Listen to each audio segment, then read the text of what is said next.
ए प्रेम एवं आह्वान दीटा जदि मिसी जाए जड़े मनुष्यर मंगल हुए ताई बजेबे कि प्रेज द लॉर्ड। जड़े मनुष्यर मंगल सेतेबेले हुए प्रेम एवं आह्वान ईश्वर प्रति प्रेम ईश्वर संकल्प अनुसार आह्वान ये दुईटा जिन हूँ बहुत गुरुत्वपूर्ण विषय।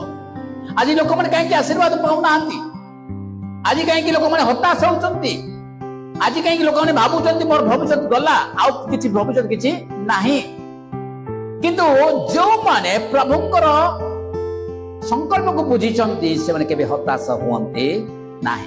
हालेलुया।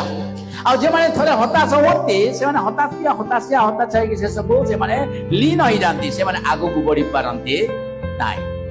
आमाने जेबे देखले मते आमान पाखरे उद्योग थिबा दरकार आमाने जेबे देखले मते प्रभुंक पय आमे अग्नि परि जळुथिबा दरकार होई पारे लोक आसी न पारंती हमर सेतरे किछि जासे नाही होई पारे लोक माने हमन कोऑपरेट करि न पारंती हमर सेतरे किछि जासे नाही होई पारे गुटे मंडल छाडी आ गुटे मंडल को लोक जाउछंती हमर सेतरे मते किछि जासे नाही। परमेश्वर को संकल्प को बुझिया दरकार अछि। परमेश्वर सेमान को चाहुना अन्य मान बनिया भाई चाहुचंती। हालेलुया। परमेश्वर को प्लान को हमन को देखिया अछि। परमेश्वर को प्लान एक नूतन धरणर प्लान एवं स्वतंत्र धरणर प्लान एवं एक यूनिक धरणर प्लान ताको हमन को बुझिया दरकार अछि।